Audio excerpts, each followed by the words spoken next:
It's time to make a change. The question I want to know is, how do I beat the A students? Because in school, no matter what class I was in, I was always a C student. No matter what happened, I was, how come I'm always a C student?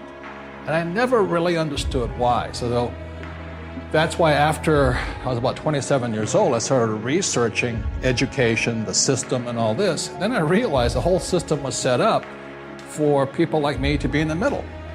Because what they found out in '83 was that there were 7 different intelligences, Guy Gardner. And I'm not strong in the top 2 intelligence, which is reading and math. I'm a horrible reader, I'm a horrible writer, and I'm very slow at math. But I'm very good with my hands. And I'm also pretty good with what they call intrapersonal communication. There's interpersonal, which is communicating with another person. But intrapersonal is that communication with yourself.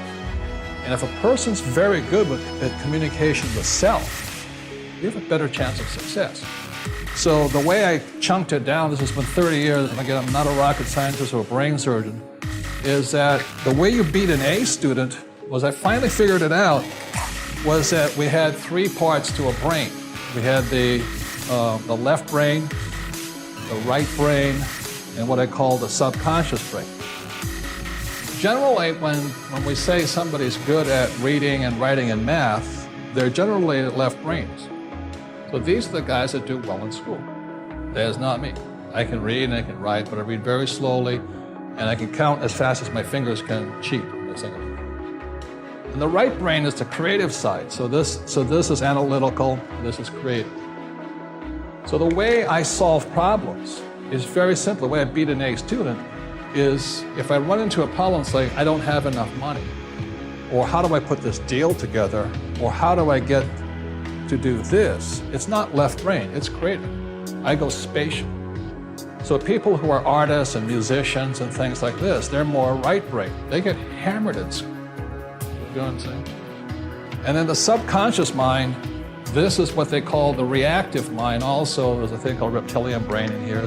This is primal. This is fight or flight. It doesn't think, it reacts. So when I say to most people, quit your job, and they go, logically the left brain goes, oh yeah, I could make a lot of money as an entrepreneur.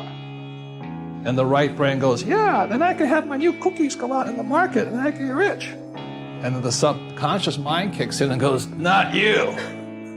The fear kicks in and all this. Now, the moment that fear kicks in, or greed, it doesn't make any difference, the brain drops, the blood drops out, goes here. The moment the blood drains out of here from this 2 things called the carotid arteries, it pulls down, it goes reptilian.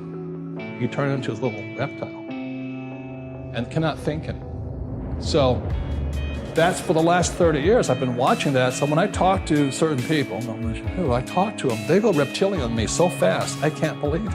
But what if I fail? What if I make a mistake? It's too risky out there.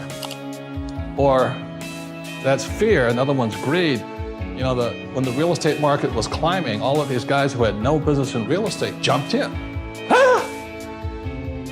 The market crashes, they all jump out. So in other words, they go reptilian. Does that make sense? I call it the lizard. And they can't think, because this is thinking. There is the battle between the fat boy and the stud. Every single morning I wake up and the stud says, okay, time to go to the gym. And the fat boy goes, nah, not this morning. I don't think so, I think I'll have a little chocolate latte and relax. Or when I said, I'm going to be rich, and the subconscious goes, not you, you're a loser. You know what I'm talking about here? It's the battle. It is the battle. Constant. And so the battle is between the left brain, the right brain, and subconscious. And for those who know me the last 30 years, that's all I've been talking about. So I can educate this, but I found out this was the most powerful. It's called the reaction. If a person cannot control their subconscious mind, I don't want them on my team, because they'll panic, they'll blow it, they won't shoot when they have to shoot, they'll run when they should be going forward, but they'll back up and things like this. So these are the whole thing. So in the battle of the human mind, it's all inside of here, as best I can see. So making money is not an issue, going to the gym, big issue. Eating is an issue for me. I'm not addicted to, I used to smoke for 2 years. When I said I'm not going to smoke, stop. I drink a lot, I can stop. I like coffee, I can stop. All this. But the one thing, as I go past a Chinese restaurant, cannot stop. Yeah, baby, here we go.